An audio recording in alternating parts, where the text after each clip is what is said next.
Okay, good afternoon, everybody. We'll go ahead and get started. It's right at 2 o'clock, 2:01. And slide here says session 10. It's actually 11. We'll get that updated before we post this. But so this is Friday before deployment. And there's a couple items we want to review, including the schedule for what's going to happen. And there's a few other items we just want to make sure that everybody's aware of. So thanks for joining, and we'll go ahead and get started.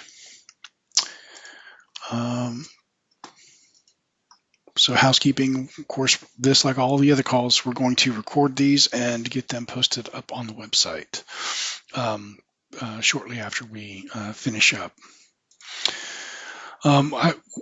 In some of our early calls, we muted all the lines. If you're joining by phone, you can just join in. If you have a question, just you can press *6 to unmute your phone, *6 to mute or unmute, and ask questions. You can also put your questions in the chat, and we'll respond as we go through.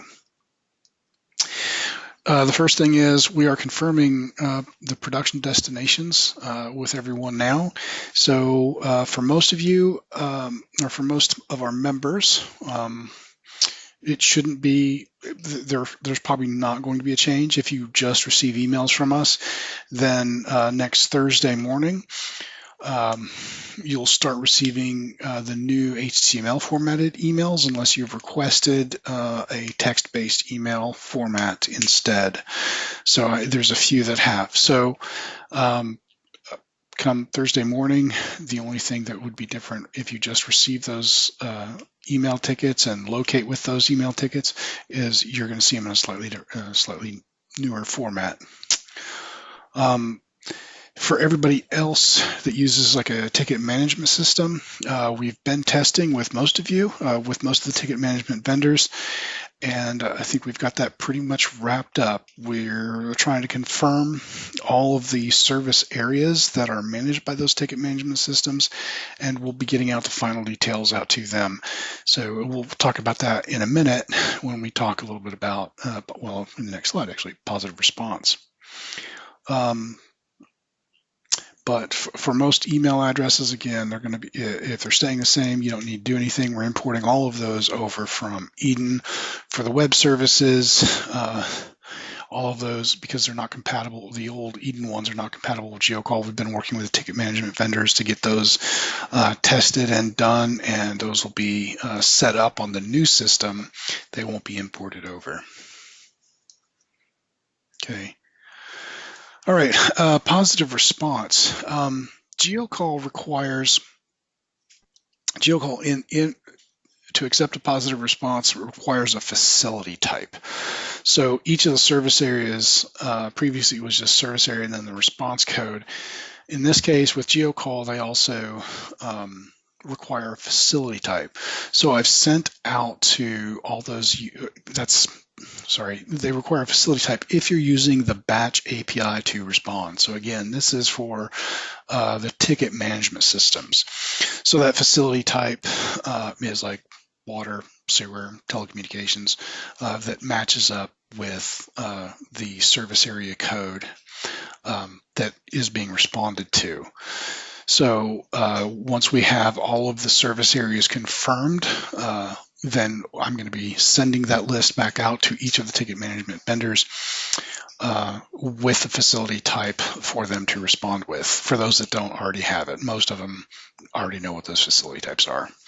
But I'm going to be sending that out on Monday to everyone. If you've received an email from me asking for confirmation of your service areas, I'm going to send something back out to you once those are all confirmed that adds the facility type, just in case, so you can confirm those before we go live on Thursday. Okay. I did want to just quickly review also for positive response. There are 3 ticket types that don't require any response. In fact, GeoCall won't accept a response for those ticket types, and those are listed here. So the overhead ticket does not require a response. because the law does not require positive response for overhead tickets, because it's a separate law from most of the others. The damage notification also, it does not require a response because it's us notifying you that a damage occurred. The cancel ticket also does not have a response because we're just notifying you that another ticket has been canceled. And at the same time, the ticket that the cancel ticket is canceling will have all of its positive responses canceled. So if you receive any of these ticket types from us, just know there's no response necessary for any of these.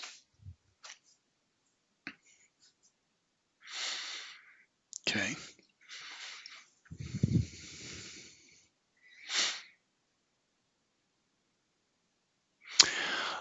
So if you have so Jake, I see your question. You have the production endpoint, which you will send to me. I would love to do that. So I can send you a ticket. What I'll do is it'll still be from the test system that we send it to you on, but I can send you a ticket to that production endpoint. I'll just send one individual ticket to you, and I can, yep. Okay. All right. All right, let's talk about conversion day then. So this is a little bit updated from the last time I had this slide up. I think 2 weeks ago, I think I had this up. And the only thing that's changed is the time on the go live, which is from 7 a.m. to 6 a.m. So our goal is 6 a.m. The center opens at 7, so we're trying to have it up and running an hour early so we can announce that we're ready to go and take care of any final things before we open for the day and start taking calls. So what's going to happen on 7:30, early Thursday morning, is we'll be taking Eden down at 1:30, and this allows us to do things like deliver our end of day audits, the last one from Eden, generate the late notices, and a few large project processes will get completed. And then as soon as those are done, we're shutting Eden down and importing all that information on over to GeoCall. So we will be up at 6 a.m. At 6 a.m. we're planning on sending out a broadcast message, which is the next item, which is that GeoCall hello. So that's us saying GeoCall is up and running, and we're ready to send and receive tickets and accept responses. Okay. All right. The rest of the time for today is for questions for any of you. If you've got any questions for me before we go live next week. So any questions?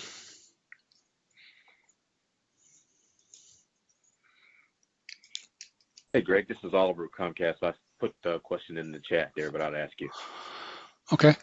What's the latest? I'm sorry. No, go ahead. What's the latest? What's the latest day that we can upload service areas before the conversion, if we need to? That was today. That was this morning at 9. Ooh, okay. And so, are you familiar with the service area editor with GeoCall? Yes. Okay. So, Well, no, not with GeoCall. With Eden, I am. Oh, with Eden. Okay. Yeah. So that should have been communicated out to everybody that we were going to be freezing those service areas today at 9 a.m. GeoCall has it has a different service area editor, and there's going to be training on that next week. And as soon as we launch on Thursday morning at 6 a.m., that service area editor is going to be available there as well. Okay. So after conversion, there will be time to upload because we have ongoing changes that be shown. Yeah, Thursday morning you should be able to. Okay. Okay. All right. Any other questions? Greg, can you hear me? I can. Hi, this is Hans. I'm with Georgia Transmission Company. Mm-hmm. And I was wondering, I've been reading all the stuff that y'all have online, and I guess my question is, the same service areas that we had set up previously in Eden, like the different layers that we upload, is it basically going to be that same kind of upload architecture, I guess I could say? I don't know the word I can use for it, but so Yeah. I guess what I'm trying to say is, like, we have like 6 layers, and four of them are overhead transmission lines, and then 1 layer is our underground transmission lines, and then the 6th layer is our fiber underground. So I'm just wondering if that same format is going to be That used there. is a really good question for a gentleman that's not on the call right now. And he usually is on these calls. Because he's been running with the service area editor. But with those different layers, do you upload each one of those as a different service area? Yes. Yes. So what's going to happen is all those service areas that are currently in Eden right now, they've actually already been, right at 9 o'clock, they've actually been uploaded into GeoCall. And so we went through a couple different rounds of testing on that to make sure that we get all of your service areas and they come in over into GeoCall successfully with no errors. And so all of your service areas as of 9 a.m. this morning, they're in GeoCall. You'll be able to edit them with the service area editor, and each one of them would be assigned to a different code, right? So you would select whatever code for the service area you wanted to change. That way, you can also, if you manage your own maps, if you manage the service areas and then you just want to upload them, the tool will allow you to do that as well. So if you have all of those and you just upload them to us, you would open up the service area and then you would attach your upload to it, and it actually replaces instead of editing. It just does a replace. Right. So I know those are options there. But there will be more training on that next week. Okay. All right. Thank you. Okay.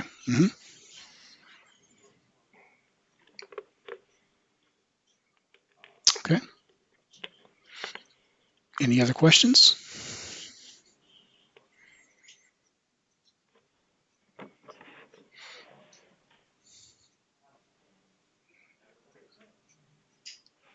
Okay. If anything comes up, you can always route those questions to me at gabernathy@georgia811.com. You can also contact our customer connections department, or if you prefer working with through your liaison, you can do that as well, and we'll try to get your questions answered before we go live. So if there's nothing else, again, contact us if you have a question. And if not, then we look forward to launching on Thursday and getting switched over to GeoCall. So thank you all very much for your attention and your hard work in getting to this point. And thank you very much. Talk to you later.